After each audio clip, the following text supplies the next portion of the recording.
What's up, everyone? It's Andrea. Today, this episode could have been 15 minutes long. Wesley's had a personality transplant, and it is not a good look. And we asked the question, why didn't they just beam everyone away? Come nerd out with us. Welcome to the TNG Podcast, the number one place in the Alpha Quadrant to geek out about all things Star Trek: The Next Generation. I'm your co-host, Shereese. Hey, I'm your co-host, Andrea. Shereese, today we're breaking down Season 7, Episode 20, Journey's End. This episode was written by Ronald D. Moore and directed by Corey Allen.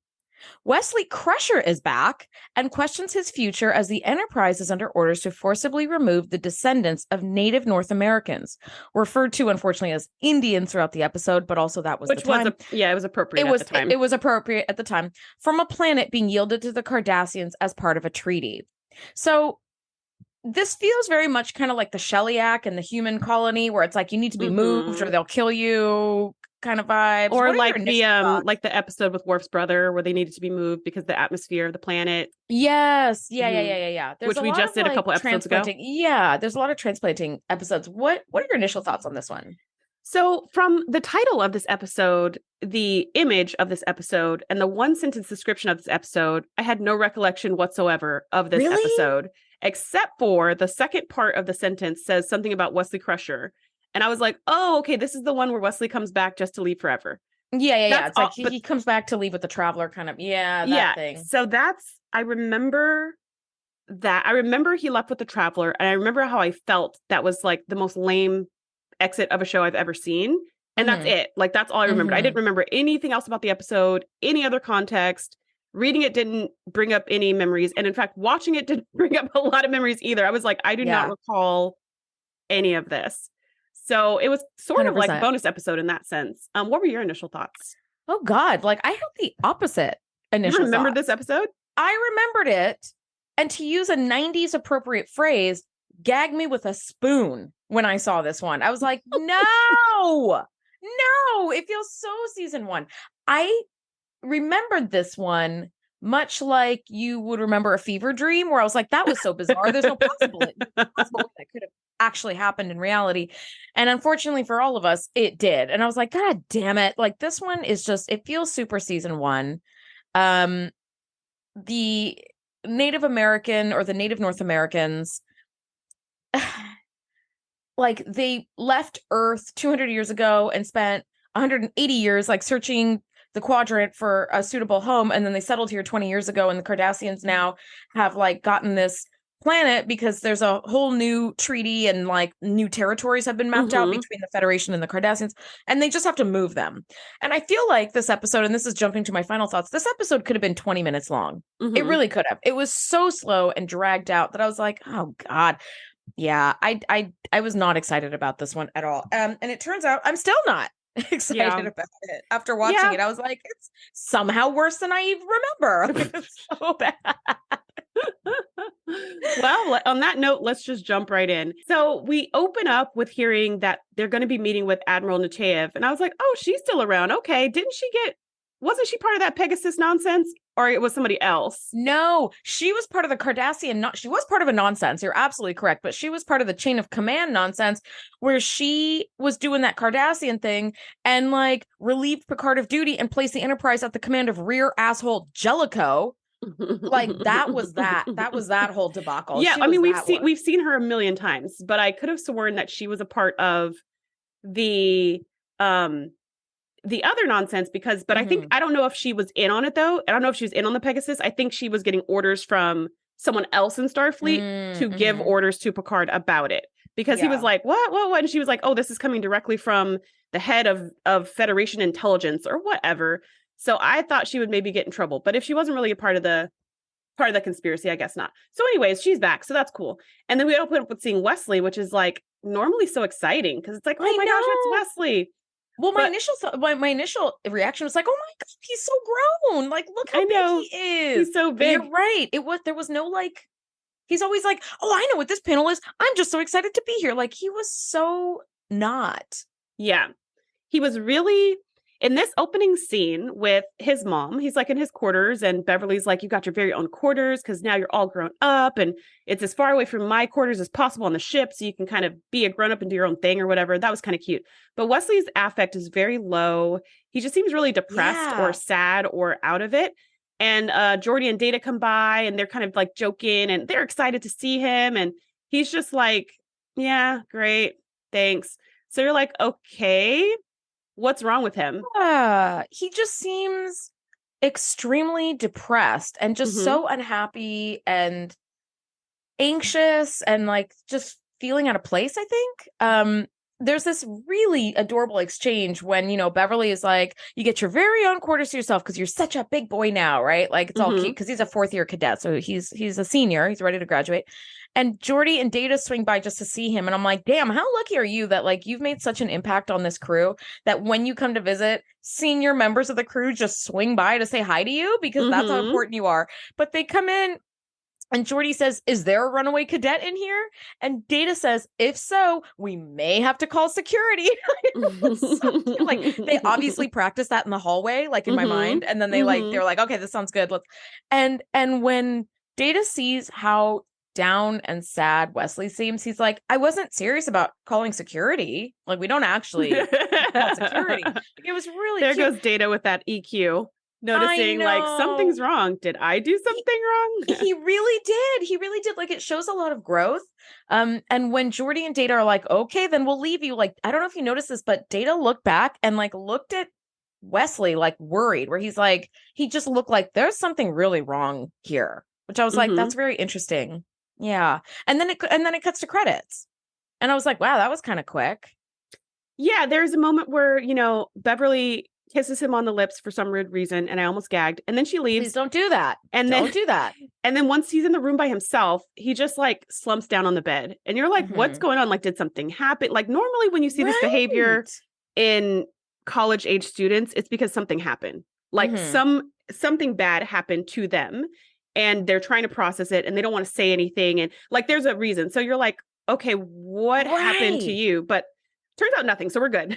Nothing actually happened to him. He just was like disaffected. Yeah. This seems like the same sort of behavior I expected to see. And I think we did see with the Culvert Starburst, like in the First Duty episode where like he was under investigation for that flight, that went wrong and that kid got killed.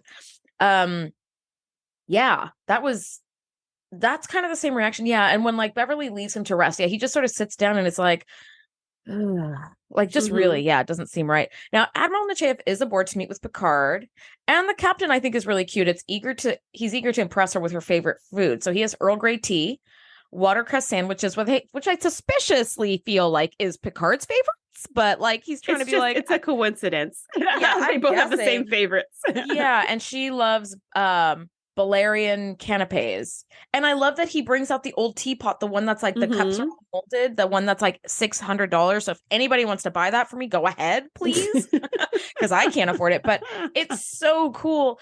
And Picard wants to like refresh his relationship with Nechayev, and like all that butting of heads from Chain of Command and everything like isn't going to serve them going forward. So I love to see Picard making an effort, and I love to see the power dynamic is being switched where now he's the junior officer and she's the superior because he's so in charge all the time. It's lovely to see him try to like make an effort to get in good with a superior officer. I was like, and also for him to like, and also for him to model that for Riker, right? Because Riker's like, don't you think you're doing a little bit extra? I mean, isn't a handshake kind of good enough, But for Picard to explain like what he's doing and why, and I want the relationships between us to be smooth, and so I'm putting forth the effort. I want her to feel welcome, yada yada. Like I just thought that was really good modeling for Riker to be like, you're never too cool to do this. You're never too advanced to do this. You can always roll out the red carpet for someone and make them feel welcome, no matter what you've been through. So, and then when Admiral Nechayev comes in, Picard's like, hello, Admiral, and she just cuts him off and is like, Riker, you're dismissed. And Riker's like, yes, sir. Right, sir. Radio. And then gives Picard this look when he walks out. I was just like, oh my gosh, Riker. Riker could not have been more thrilled to be dismissed at that moment. He's like, perfect. Thank you so much. Let me just get the hell out of here. It's so great. Yeah, I didn't want to see you anyways. I didn't bring any canapes for you. I didn't bring a damn thing. Riker's not jumping on this let's all be friends train. And I don't blame him because he was the one who had to deal with Jellicoe. None of them did. He did. Yeah. So anyways, Jesus. so Picard is talking to Nechayev and figuring out what's the situation now. You know, it's some big thing that's going to be really annoying because that's the only time Nechayev shows up. And this is no exception. She is the bad news bearer. She's just there to deliver bad news and then be on her way. And you're like, God damn it. What does she want? Thanks for being the captain of the flagship. Yeah. So she explains to him that there was this treaty that was signed between the Federation and the Cardassians. They've redistributed their border. They've created a demilitarized zone between Cardassian space and Federation space where neither side is allowed to have military bases or military operations or do drills or anything like that. So they're giving each other some space where their weapons and ships and stuff are not going to be doing aggressive maneuvers. Yeah. Now, in this redistribution, there's like several dozen planets where there are outposts and colonies.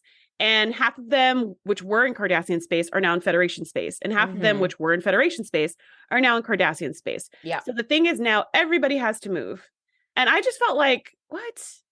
I don't know. For some reason, that just was irritating to me and dumb. But I thought the same thing. I was like, why? Listen. Can you just redraw those lines differently?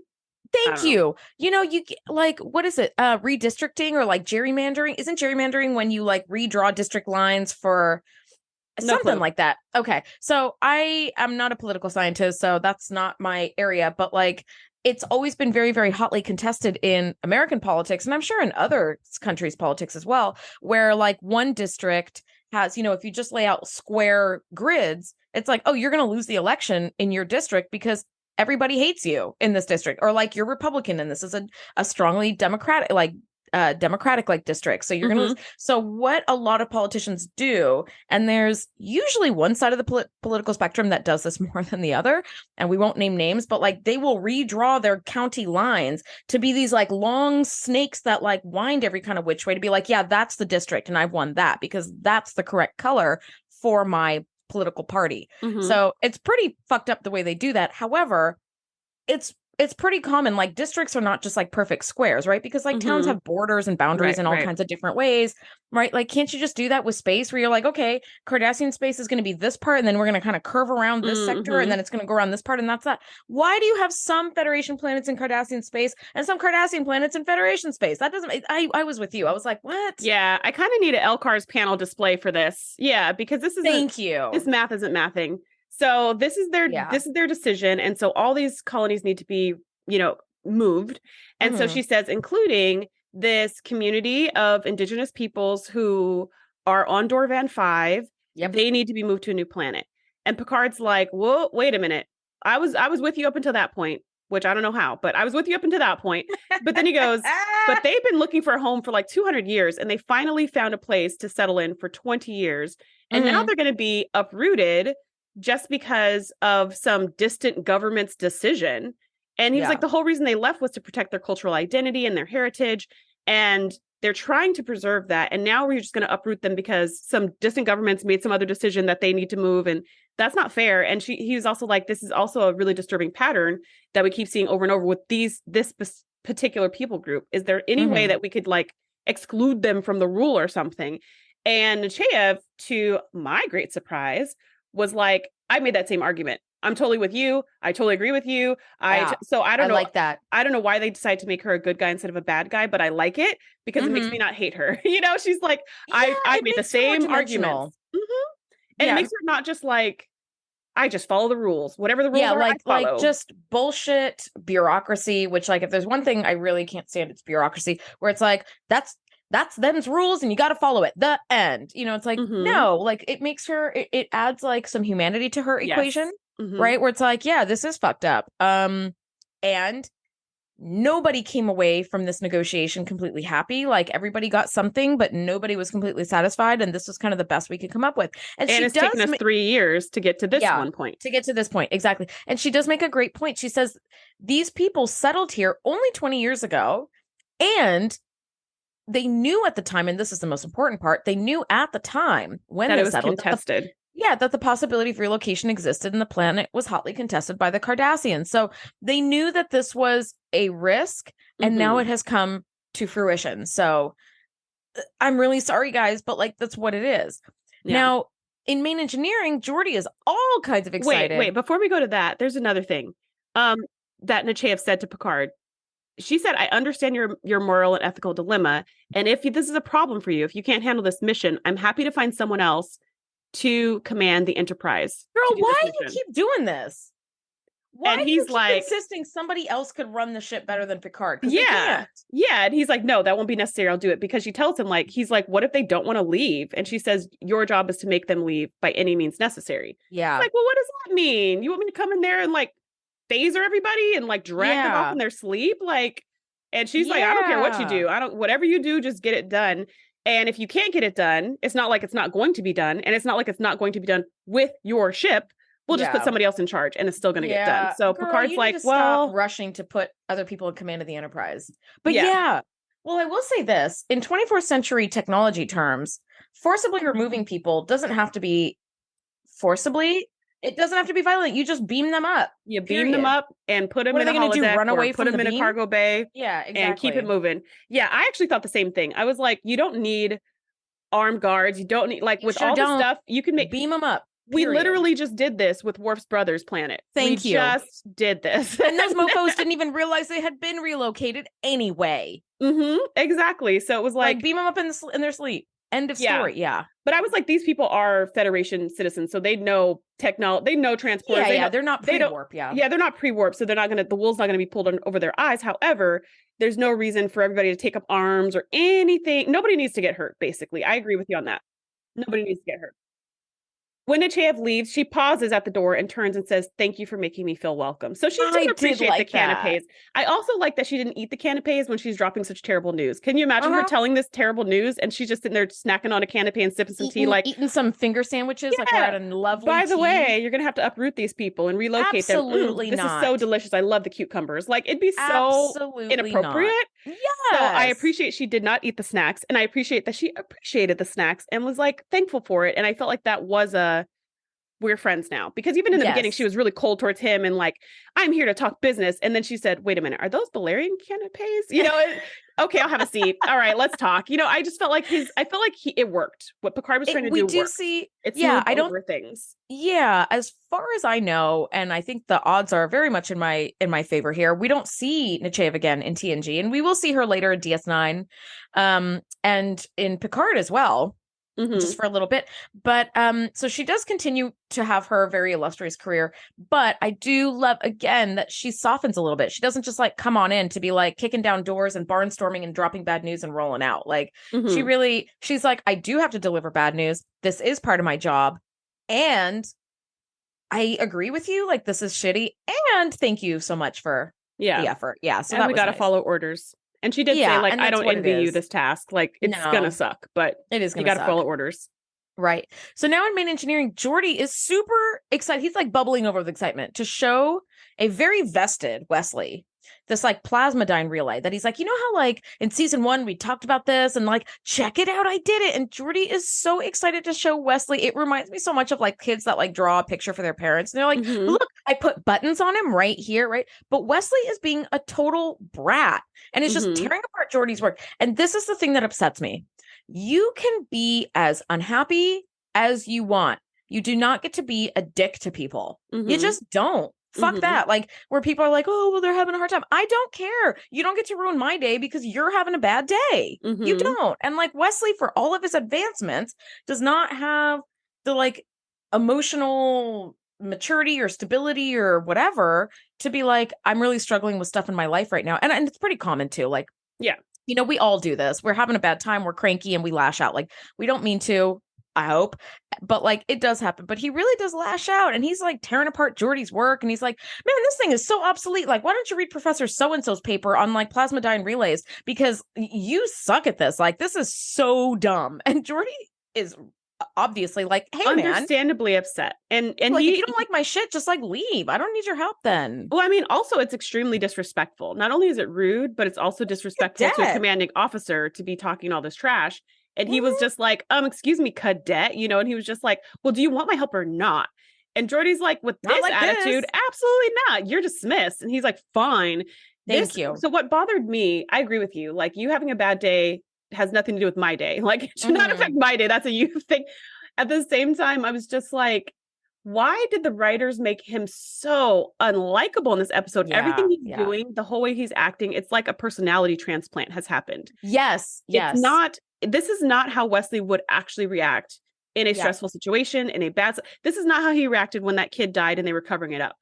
This was not his reaction. His reaction was sullen, withdrawn. He was very much like, leave me alone, leave me alone. I just want to be myself. Stop talking to me. Everybody leave me alone. I want to be like, that's more what Wesley would do. He would isolate, but for him to lash out and just be a total jerk was so unlike him that I was like really confused about this decision. It's like what the heck is going on? Decision. So anyways, that's how he was. And he left. And one thing I will say is he looked amazing in his civvies. I love that outfit.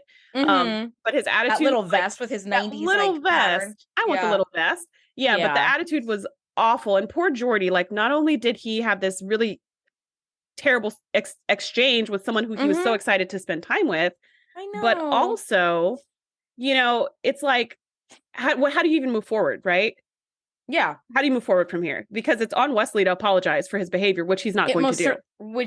Exactly. And you know what? We've all had those exchanges with people who have, through whatever combination of events, are really struggling, and they snap and they lash out and they're terrible to you. And you're like, okay, personally, and I'm only speaking for myself, I think I'm a very forgiving person where I'm like, if you just say like, hey, I'm sorry, I was having a really bad time and I just lashed out, my bad. I'm like, okay, thank you so much. Issue forgotten, behind us. Let's move on. We're cool, right? But like, I think people have such a hard time apologizing a lot of times because of all the stuff it dredges up. Like, you know, we all know logically, like we're not perfect. We all know nobody's perfect, but yet it's hard for us to like emotionally be like, oh, I made a mistake and that's embarrassing and that's whatever. But yeah, exactly. It's like, how do you move forward if Jordy's not willing to do this? Now, on the surface, Picard is telling the bad news to the indigenous people, and they're understandably upset, but they deal with it with a great deal of grace. And they were like, you know what, we're kind of butting heads, and like, let's try to reconvene tomorrow. And Picard's like, great, let's reconvene tomorrow when you guys have had time to like digest this and process this, and you know. But in the meantime, why don't you all come up to the Enterprise and we can have a lovely reception for you, which they do. It's a lovely reception. I wanted to be there. Why was I so nervous that they were going to fly off with the people on the ship? I was like, is this their, I know it's not a Picard move, but I was just like, a straight up Romulan tactic right there. Come up for a reception. Phew, we're out of here. They would just shoot them. That would be what the Romulans would do. They would just shoot. They're not going to waste their canapes to lure somebody into a trap. They would just shoot them. I mean, girl, that's not even wasting canapes. They'd just be recycled, but I know what you mean. They wouldn't waste even making them in the first place. They really wouldn't. They wouldn't waste their time. They wouldn't do it. They wouldn't do a fake reception. They would just shoot them. Wouldn't. But yeah, but part of me was thinking that I was like, oh, like if you're having this dispute, are you really trying to go to their ship where like you're off your planet now? But I mean, to your point, they could be beamed off literally any second. So it doesn't make any sense to play games. And they do have a really lovely reception. Like it's actually quite beautiful. And during their talk before the reception, the head of the people, Anthuara, tells Troy and Picard, like, this planet is not just like, because she says, we've already found 3 other planets that are uninhabited.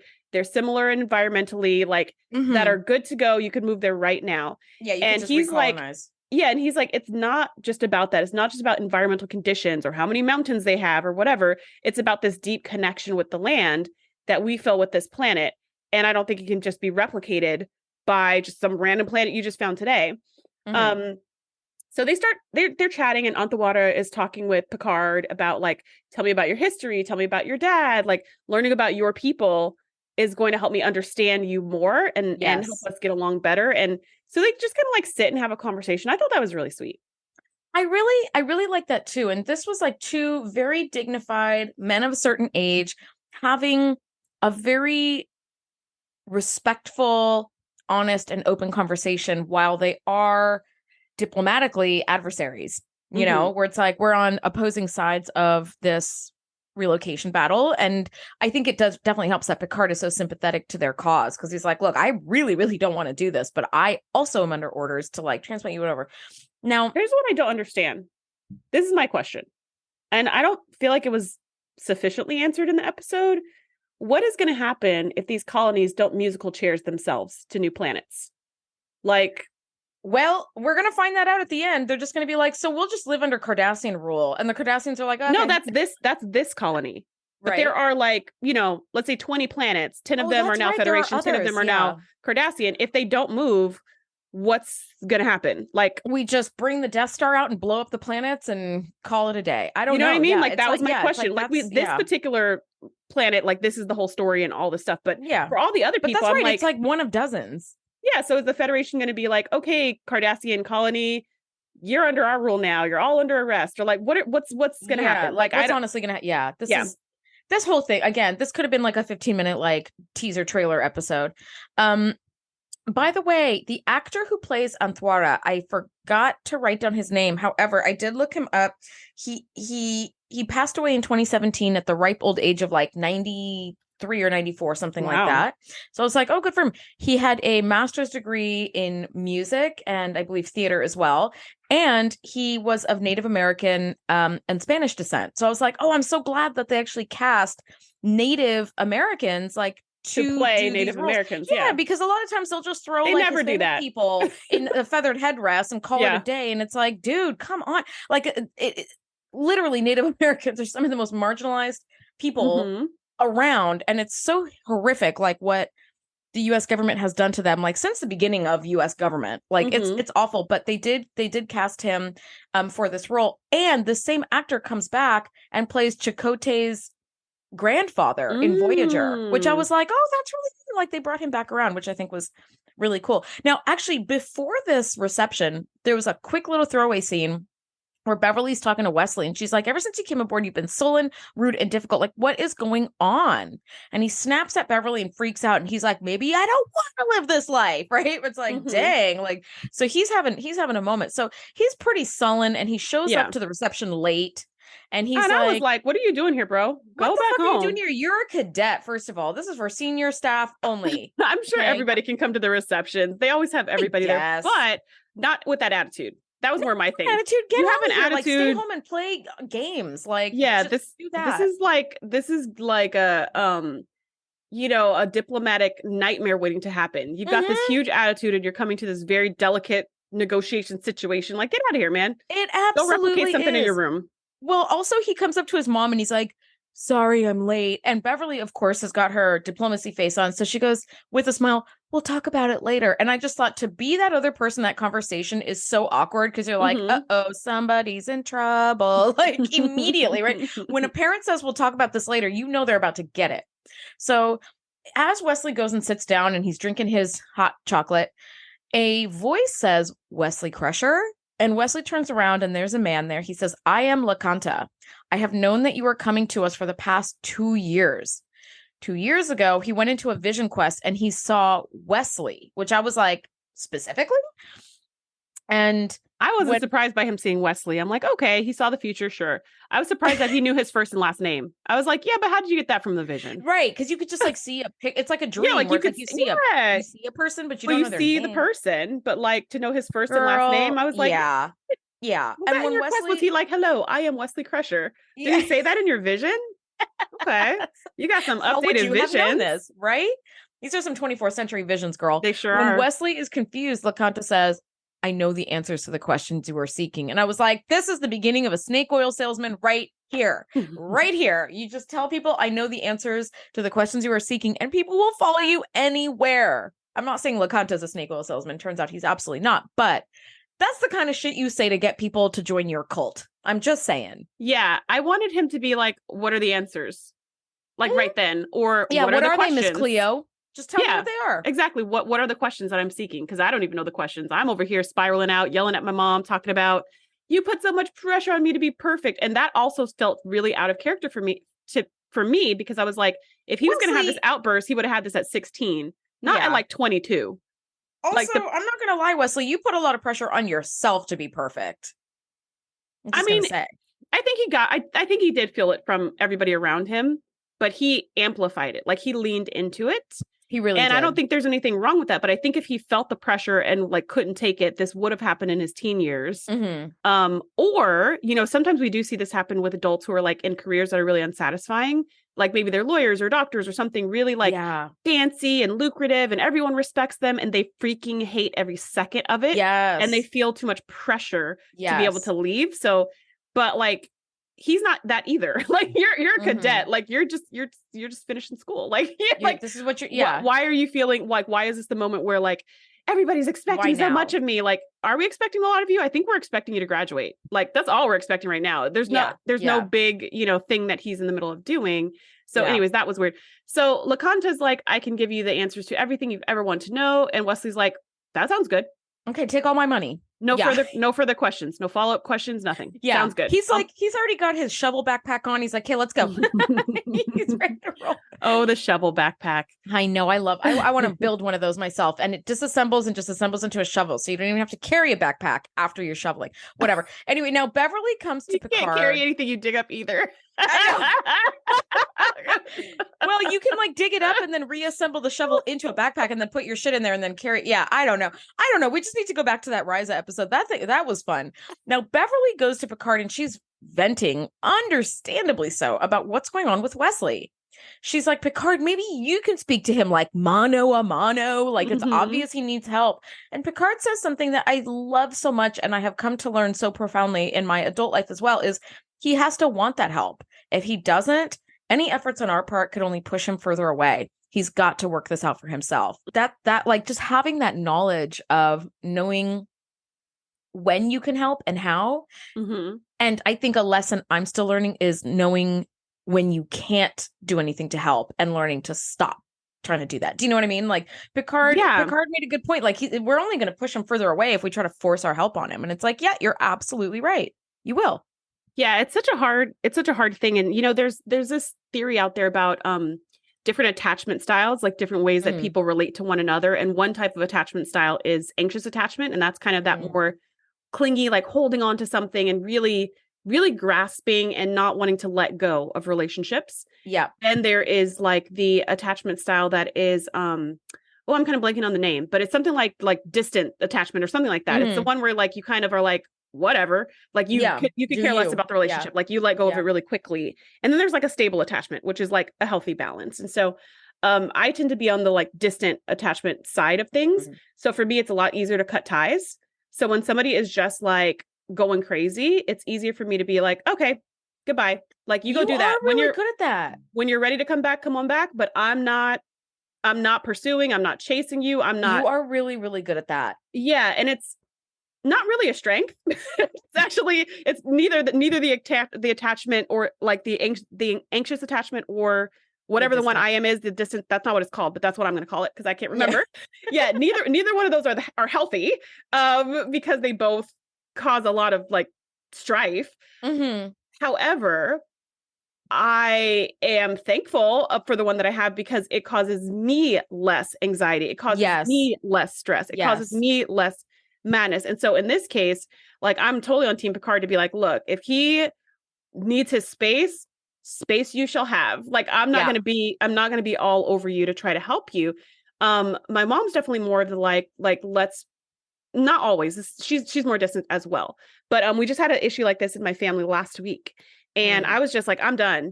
And my mom was like, what? You know, she was like, no, we got to like help and we got to get in there and all this other stuff. And I was like, look, if somebody don't want help, if somebody is grown and they don't want help, you can't force them to get help. You sure cannot can't force them.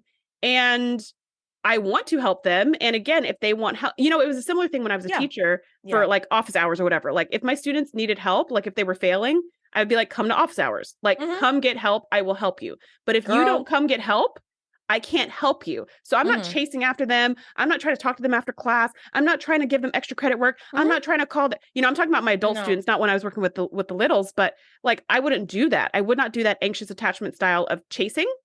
I would do the distant attachment style of, well, when you're ready, you know where to find me. Exactly. You know? And so I totally get it, but I can imagine as Beverly, that being almost impossible. Well, this is her son, this is her child. Like, yeah. And he's going to want to push.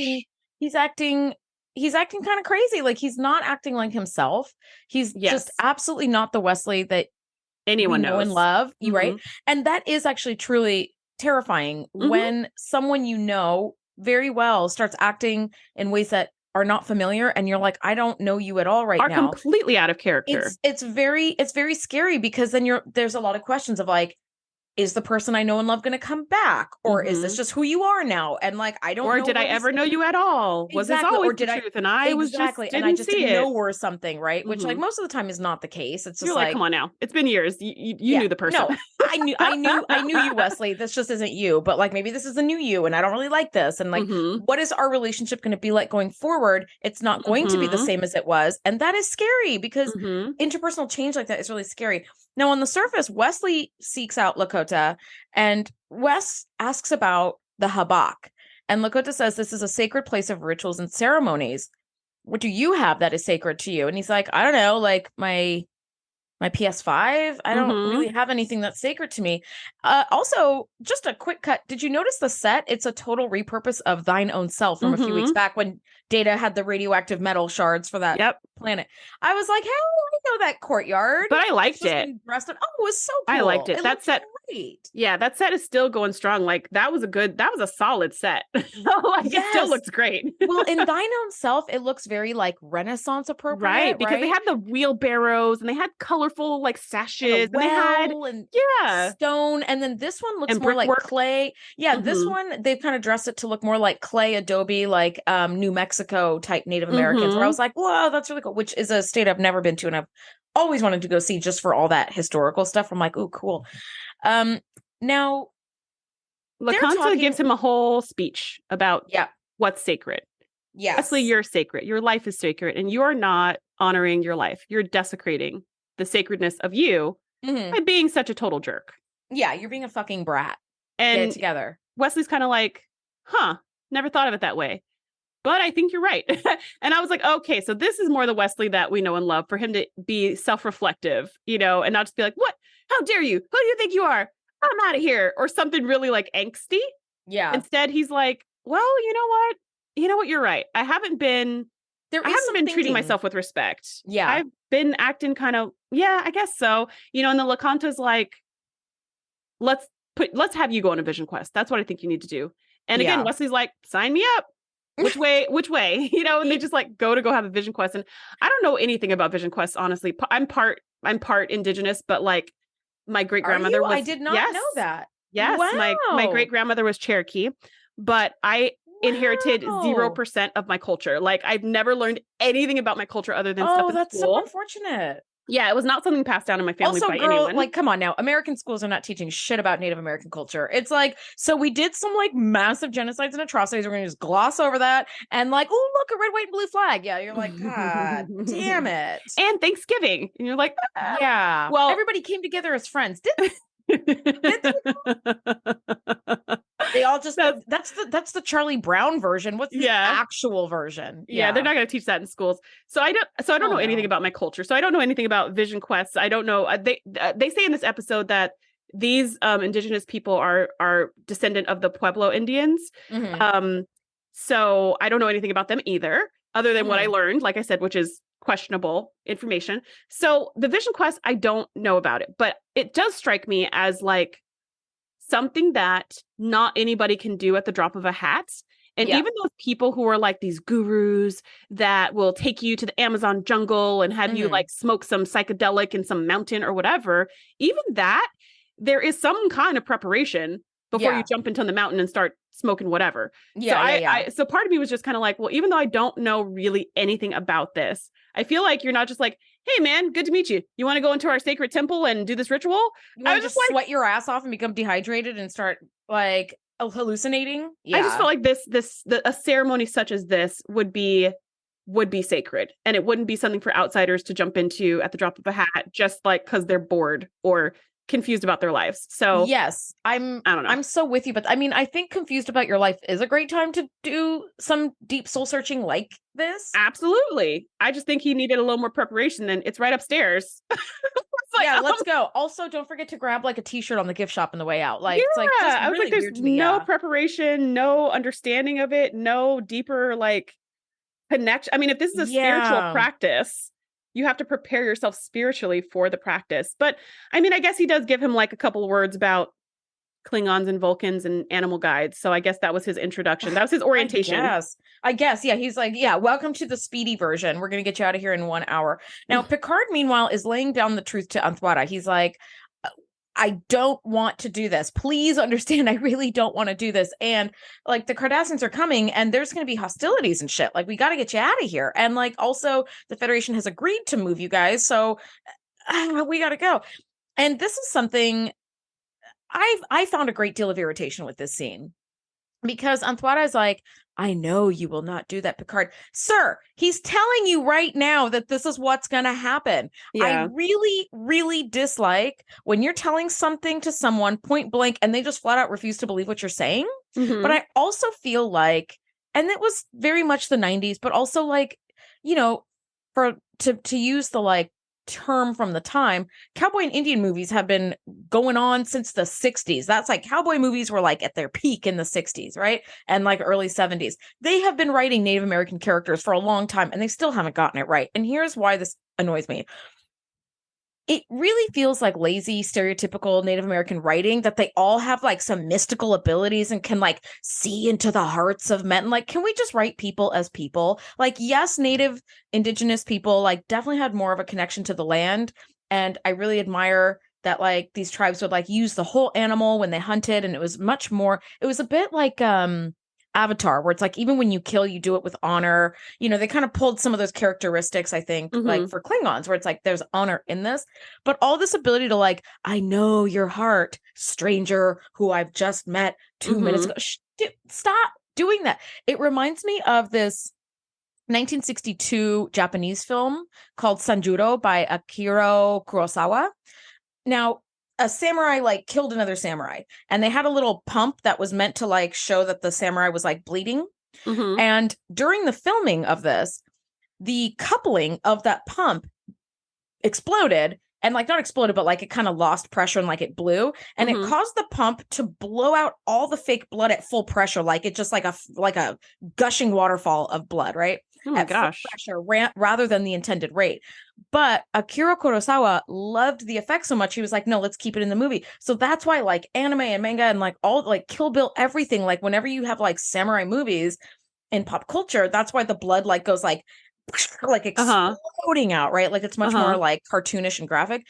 And this is how I feel about the portrayal of like Native Indigenous people.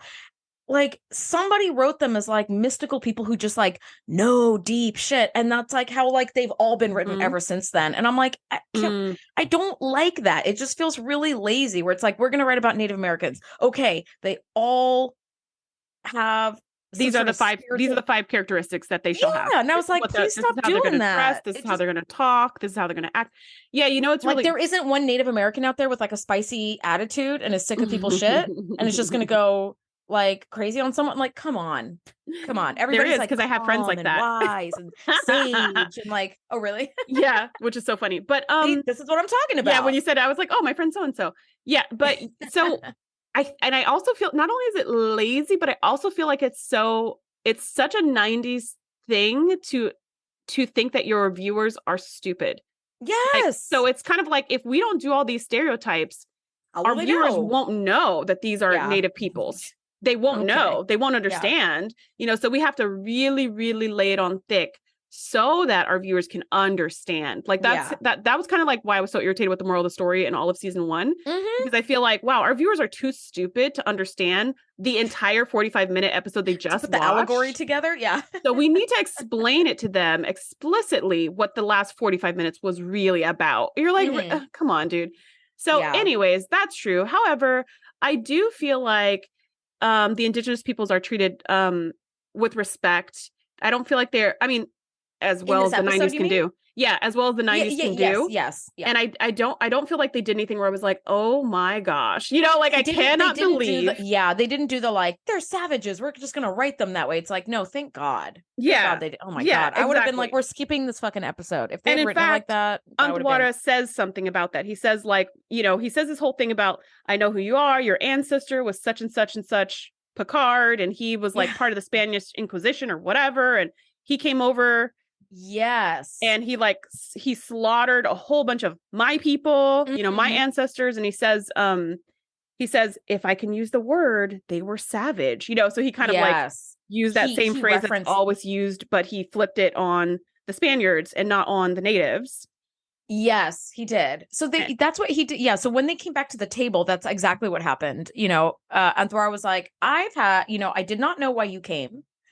I know the official reason that you're here because the Federation sent you, blah, blah, blah, but there's always a deeper meaning. And we couldn't figure out the deeper reason why. And then as you talked in that really lovely reception up in 10 Forward about your family, I pieced together who you were. The Pueblo Revolt of 1680 happened where several indigenous tribes rose up and fought back against their Spanish colonists. So guess what? Natives have been treated like shit by everybody, which is just makes it so much worse. Driving them out. So when the Spanish returned a year later, they just absolutely decimated the native population. And the man in command, and like this was so dramatic, I was really annoyed by it. He's like, Picard, the man at command was Javier Maribona Picard. I was like, could you have said that any slower? He was like, pause for dramatic effect, pause for dramatic effect. So Anthora says, you have come to us to erase a stain of blood worn by your ancestors for 23 generations. And I'm just going to go ahead and say, no. Okay. If no one in the family knew of the event, how could they be wearing the shame? And number two,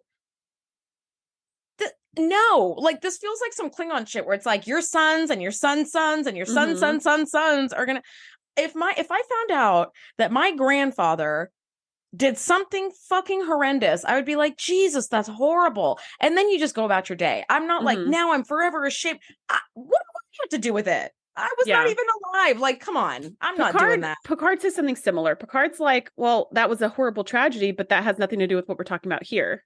Like that situation is not this situation. This is a different thing. But he does say later to Riker, like, I hope it's a different thing because it could actually become the same thing because that's kind of what we're doing now. We're taking them, we're not taking their land, but the Cardassians are taking their land and we may have to remove them and we hope it doesn't get violent. So it doesn't make Picard feel like there's any connection to his past, but it does make Picard pause again and say, well, I hope we don't repeat a dark history from my past. I hope we don't do this again. Yeah. Which is, the learning from history. And it's a shame that it's been 23 generations and we're still doing the same thing, right? Yeah. So there's a lesson there, but I feel like Anthora was like, this is going to really like plunge the knife into Picard's heart and make him sympathetic. Picard's like, no, which is what I would say. I'd be like, holy fuck, that's horrible. He was a Nazi? Oh my God. Oh shit. Okay. Well, I do not bear responsibility for that. So I'm sorry. It's not going to make me do whatever you want me to do. You know what I mean? Like, I don't carry generational shame like that. And I don't think anybody should. We are not our it's grandparents. It's surprise generational shame because it's like, he didn't even know, it's not like some of those Nazis that are really like those escaped Nazis who were like keeping all this memorabilia and just like keeping the Nazi spirit going. Yeah. It's not like that. It's like 23 generations ago. Yeah. Which, they were doing that. Interestingly, there are descendants of Hitler's like family. Adolf Hitler did not have any children, as far as we know, or as far as I'm aware of. But like he had brothers and stuff who had kids and stuff. So it's like there are people still alive who like have a direct, or like a not direct. It's like a tangential sort of like connection lineage to Hitler. Yes, but they've all changed their last name because they're like, we are absolutely not fucking going around. That's what I was thinking. I was like, that was my brother. I'd be like, Adams. Like, nope. Yep. Shereese Adams is right. Yeah. Even today, when there's like serial killers and they're discovered, their siblings are immediately put under scrutiny. They lose their jobs. Their homes get like bricked and all kinds of stuff. It's like, nope, Adams. Like, yeah, Adams is right. Smith. Gotta do. Yeah, absolutely. Well, shit is starting to hit the fan because the Cardassians have shown up to the colony. And Gullyvec is there to survey the land and the buildings and the technology and everything that was left behind. And Rutrow, there are still people living there. And he's like, what the H.R. Huffin stuff is this? Why are you here? To which Picard responds, you're not supposed to be here for 6 more weeks. Why are you here? Thank you. Well, we need to scan the site to see which, we need to see the buildings. Give me that shit, Gullyvec. You're here to stir the pot. Right. And we want to see which equipment was going to be left behind. Why would any equipment be left behind? They can take everything. We can just beam everything. We could beam the fucking buildings. And by the way, that's what a scanner is for. You could have scanned all of this from space.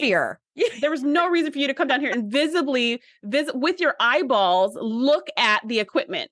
There was no reason to do that. Like, you're doing a survey, what you're going room by room, and he's like, but I have an Excel spreadsheet, and I've got a checklist of how many comforters and blankets and like I don't even see your data pad or your freaking like tricorder. What are you doing?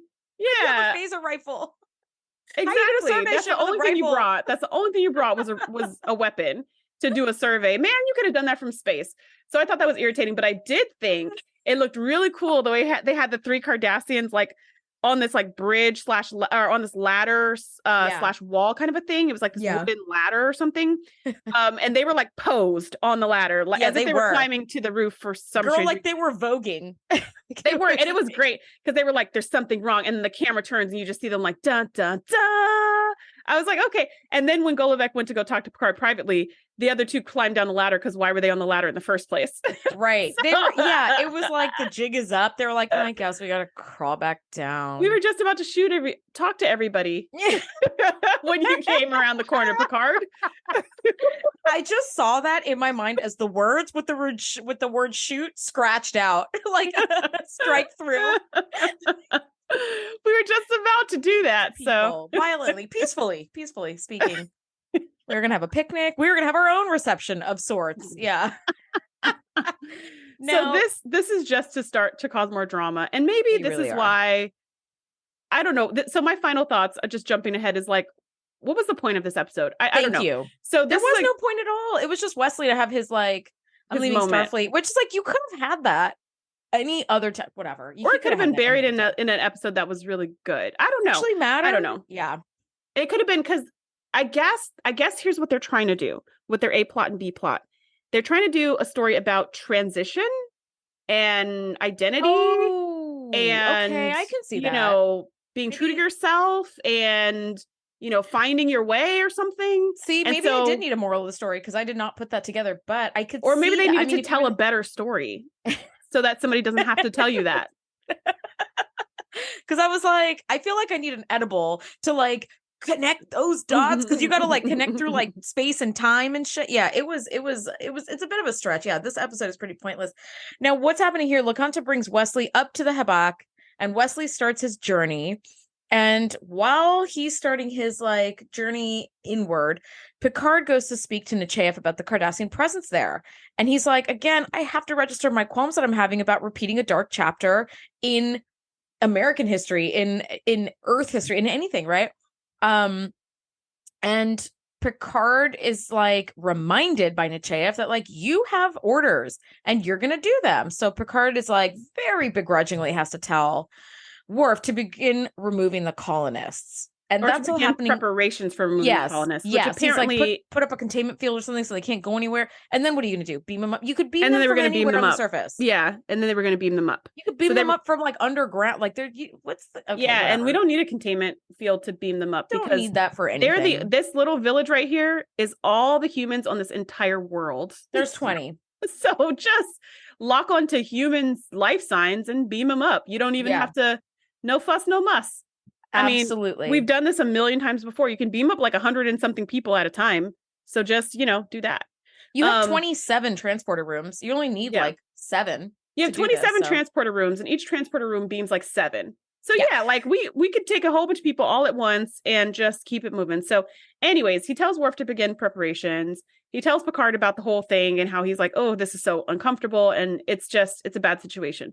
Back in the Bach, Wesley's having his vision quest, and he sees his dad. And I do like that they found an actor for his dad to like Jack, show up in places, because I think this is the second time it's been that actor.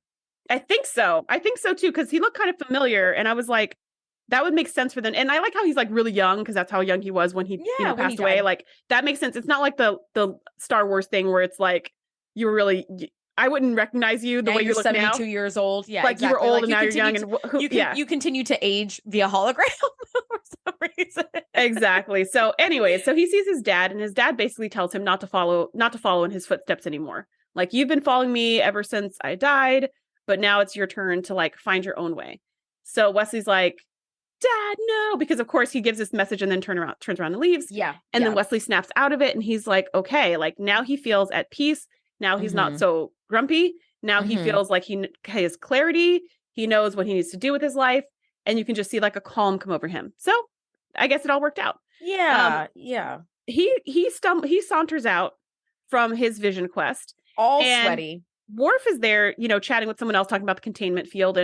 And Wesley's like, what's going on, Worf? And Worf tells him, like, we have to remove these people by force. It's really unfortunate. And he's like, that's wrong. And he's like, I know, but we have orders. So then Wesley turns and is like, do you all know what they're doing? Starfleet is trying to take you away. I was like, no. What the fuck are you, dude? Yeah.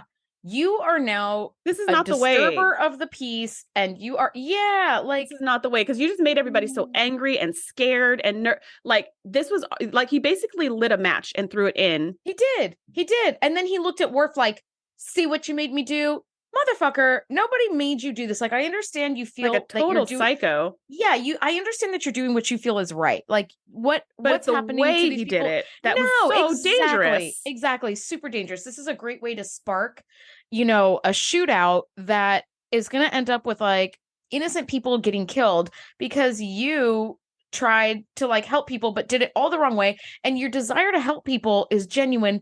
And I think it's probably time you need to recognize that you're also fueled by a lot of angst, a lot of frustration and anger, and this is another way for you to lash out. But it's a self-righteous way to lash out. You know what I mean? That's interesting.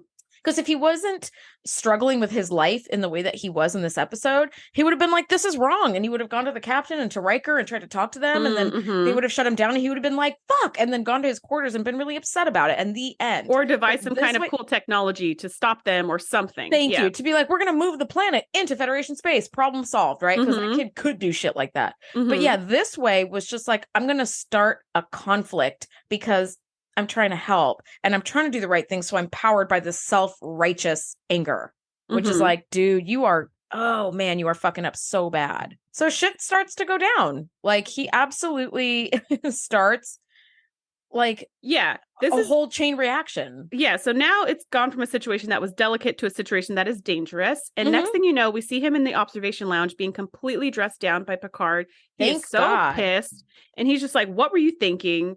Like, do you realize the implications of this and all of this stuff? And he's like, you could have gotten people killed. Like, you put people's lives in danger with what you did. And Wesley's just kind of standing there listening. And then he says, as long as you wear that uniform, you're going to follow orders. And Wesley's like, I totally understand.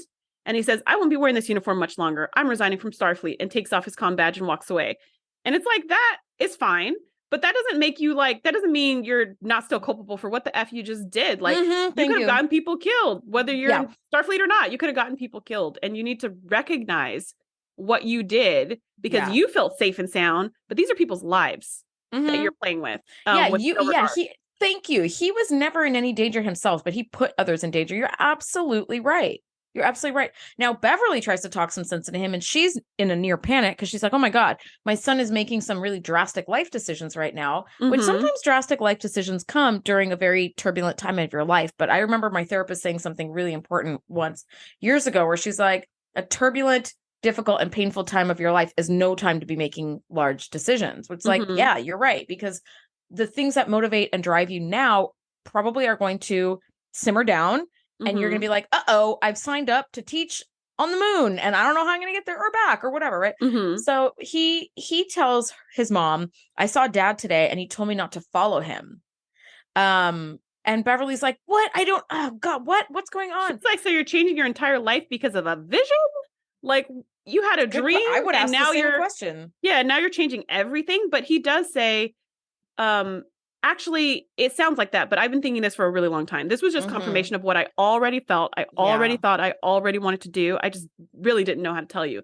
And now he becomes the Wesley that we've known all along, who's very articulate about his feelings and his thoughts and his emotions. And he explains everything to his mom about how he was just not doing something that really meant anything to him. He's been doing all this work to make everybody else proud. He's been putting pressure on himself to be the perfect whatever, but it's not really what he wants to do. And she very beautifully is just like, why didn't you say anything earlier? I love you for who you are, not what you're going to do. And I love you no matter what you're doing. I don't care what you do. And so that was a really beautiful moment that I think a super mom like her probably wouldn't say in real life, because she's like, little miss, you know, I run the world. And so is he. So I can't see her really being like, I don't care what you do, son. I could see her being like, this is your career. This is your future. This is your life. This is your... you're throwing this all away. Exactly. But I do like that they, for some reason, made her so understanding and just like, I love you no matter what, son. It's the Star Trek. It is ahead of its time, you know, because in the 90s, parents are like, you're what now? Right? Like, which is pretty common. But of course, because we're running out of time in the episode, she had to understand. She had to understand immediately. Yeah. Right. Which is like, I wish maybe we could have done this earlier in the episode so we could have some where she would have had some time to process and have difficulties with it and talk to Picard and go have a cup of tea with him and be like, what the fuck do I do with my kid? He's throwing away his life to do something I don't understand. Right. It would have been great to see some more like, what are you doing, Wesley? And some more times of her being like, but what about this and what about that? We only had that for like 2 seconds. And then he showed up to the reception and she was like, we'll talk about it later. But yeah, it just felt very, I wish you would have said this earlier so there would have been some conflict, because she was like, you're doing what? You're resigning from Starfleet. Are you sure? And then he's like, this is how I've been feeling for a while. And she's like, well, as long as you're happy. What? I'm sorry. Those conversations do not happen in the same breath, you know? But all right, this is Star Trek, so I guess. Now, on the surface, the indigenous people have taken some of the Cardassians hostage, and the situation is incredibly volatile. Thank you, Wesley. And the Cardassians prepare to send an armed squadron down and just tear shit up. And Picard, you know, is talking to the Cardassian Gull, like up in the observation lounge, and he's like, look, Gullivac, I know why you want to do this. I understand you want to protect your people, but I have to protect my people and the indigenous folks down there. And I am sworn to protect those people and will do so if forced. So please do not force my hand on this. And on the surface, tensions boil over. And as so commonly happens, shots start getting fired. And Wesley's down there for some reason, because he just told his mom he's leaving Starfleet. And now he's suddenly on the fucking planet. But okay, like he sees the whole thing and he's like, oh my God, you know, shots are getting fired. And he runs forward and he goes, no. And everything freezes, which is like, wait, what? Everything has like computer freeze, program freezes. Shots are fired. A Cardassian's jumping in midair, getting shot by a phaser. It's like, what's going over? And LaCanta is the only other person who's not frozen. And I did love this little visual. He walks through a phaser beam. Right through it, and his head doesn't get phased. Not at all. And he's like, you did it. You did this. You pulled yourself out of these people's time. You've done something no other human has ever done before. And Wesley's like, who are you? And then LaCanta like transforms. And it's the Traveler, who we have not seen since season 1, episode 5. The very beginning. And it's the same actor with the same makeup, which is great. The same sausagey fingers and everything, like the 3 fingers. Yep. I loved seeing it. It was the Traveler in my mind plays a much bigger role in Star Trek than he actually plays really in real does. Life. Yes, I agree. For 2 episodes for a couple of scenes, like, and he's only in this one for 1 fucking scene for like 5 minutes. But he really is such a powerful force. Oh no, he's in there one other time in Remember Me, because Beverly with the static warp bubble, and the Traveler appears to like help Wesley like make the warp bubble stronger. Right. That's right. So I was like, hold on. But still, it seems like he's in it a whole bunch, and he's not. It's like the Ogawa effect. It really is. We've known her and Dr. Solar have been on the Enterprise the whole time, and we've only seen Solar once, and Ogawa like 5 times. I love that storytelling, though. That's what good storytelling does.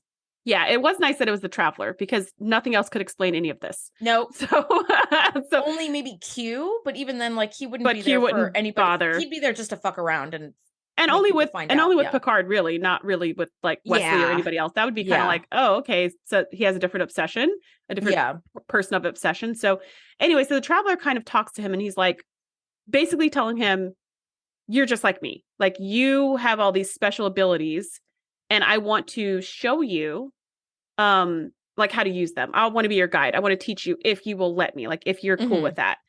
And Wesley's like, but what about these people? I can't leave them, because in the freeze frame, there's like phaser fire all over the place. People are screaming. Children. Yeah. And so he's like, I don't want to just leave them. And the Traveler says to Wesley what Picard said to Beverly. Like, they have to figure it out for themselves. Mm-hmm. And it's like, okay, that's fair. And he's like, it's not our place to interfere. We have to, like, basically he's given him some prime directive, schmime directive right now about why their abilities, buddy. Yeah. Why they have to, like, pull themselves out of their own troubles. Otherwise they're not going to grow and be able to handle stuff. So I get that. But also when you have Q like power, how hard is it for you to just walk away and be like, I'm not going to help, you know, but can't you traveler yourself into like making this peaceful or something like right. But his whole thing is like non-interference. Like they have to figure out their own conflicts, which actually does make sense because this conflict was getting bigger and bigger and bigger. And if you just magic wand it away, it's just going to happen all over again. Sure will. So what I found a little unbelievable is Wesley like, okay. And he smiles and they turn around and walk into the sunset. Yeah. I was like, again, this is like the Beverly thing where it's like, what's happening? What? Oh, okay. Like instantly. And then it unfreezes and people keep getting shot all over the place. This is why it feels like season 1. This right here is why it feels like season 1 to me. You just let the firefight ensue because I thought they were going to like reverse time or stop the firefight from happening. Yeah. Nope. They just keep on firing. People, and people start screaming and people are falling Wesley over. walks away smiling. I was like he doesn't hear his friends being shot, which is partially his fault in this moment. Wow. So back on the bridge, Picard makes this rousing speech to Golovec and is just like, you know, he says all this stuff like, do you want another war and blah, blah, blah, blah. Please beam your people out because Golovec's people have calmed over and they said, our people are taking fire. We need to send in like an armed, you know, response. Yeah. And we're going to like occupy the village and put everybody under house arrest and martial law and all this stuff. And Picard's like, please don't do that. Just beam them out. Just beam them all out. And the speech works and Golovec beams his people out. And as soon as he does, Picard beams his people out. So now there's no one who needs to get shot by anybody because now it's just the indigenous people in their village by themselves. Yeah. And Golovec turns to Picard and he says, I lost 2 out of 3 of my sons in the last war and I don't want to lose the last one. And it was like, oh, so that's really what got him. It wasn't all the other stuff Picard said. It was the stuff about, do you really want another war? Yeah. And what that would personally mean to Golovec. So when he orders his men to kind of beam the other people out, they were like, what? No, that's not how we do it. We're going to teach them. We're going to show them who's boss. And he was like, follow my orders. So they did. There was all as well. The fire, you know, now all the injured people can be treated and we can decide what our next move is. Oof. Yeah. And I just thought, why didn't you all do this in the first place? This is such a stupidly simple solution. You could have done this 44 minutes ago where it's like, beam up the colonists or like, you know, our people are taking fire, beam them up so they won't be taking fire anymore. Like that's all you have to do. It's so dumb. But okay. Now it kind of does the like jump forward thing as most ends of episodes do, where they're like, okay, some time has passed. Anthwada has decided it's best for his people to live under Cardassian jurisdiction so they can stay on the planet. And Picard is like, okay, I just want to make sure you're sure about this. If you have any need that arises and any emergency and you call to the Federation, your calls will go unanswered.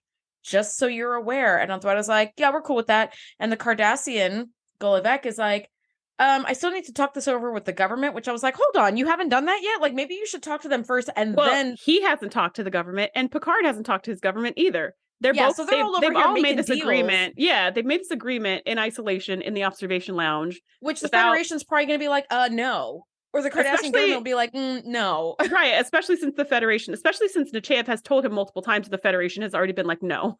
So...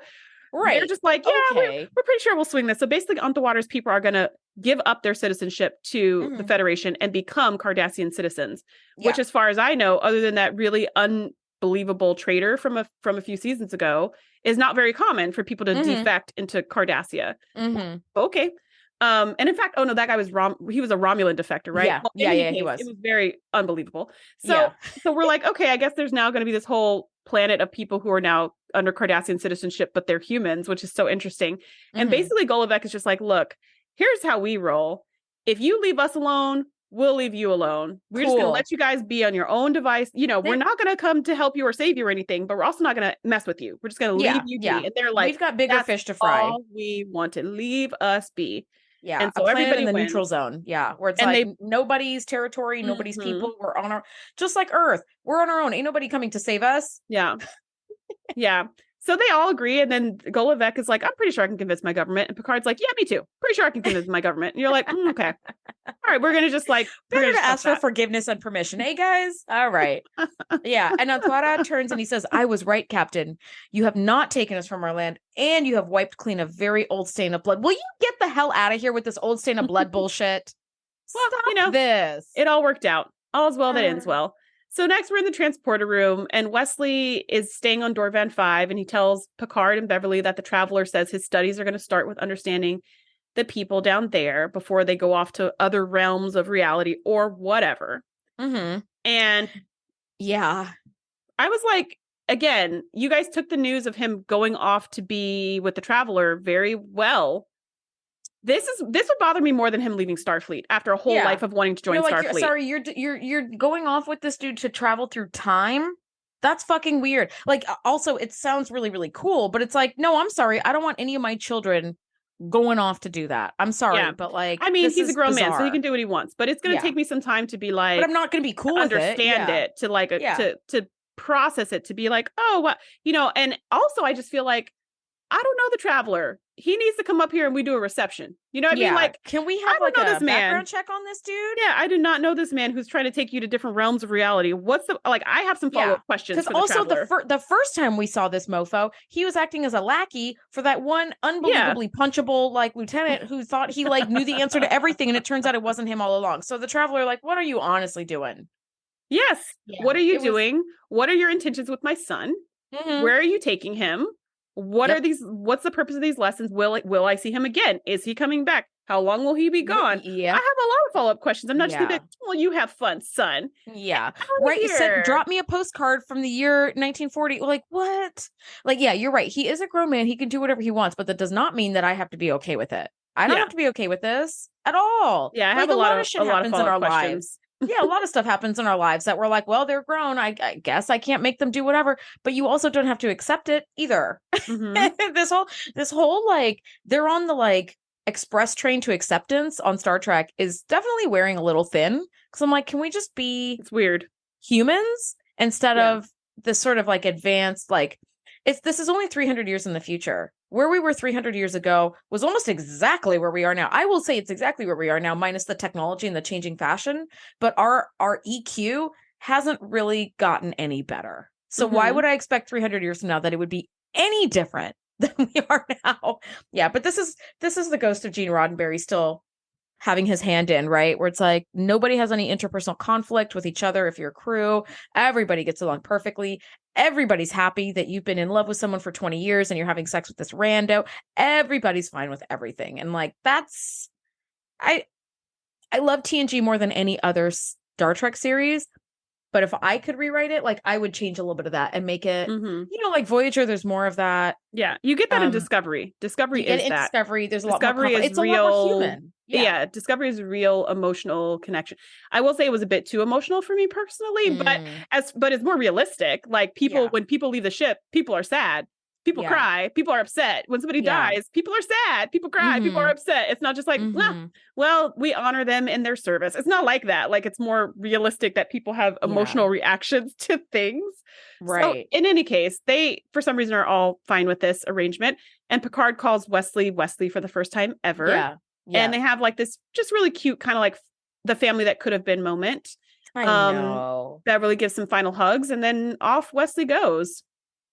With the Traveler in the transporter beam, which I think is funny because I'm like, can't you just now transport yourself? Why did I think the exact same thing? I was like, why are we using the transporter? Can't you just like blink your eyes and use your mind somewhere? Yeah. Which also, by the way, the Traveler is like, come and be my pupil and I will teach you my ways. Also, I'm going to dip for about 20 years. You're just going to stay with these people on the surface because they know shit and they have stuff to teach you. So you're just going to I'm going to start your apprenticeship. He's already delegating I'll check in with you in 20 years.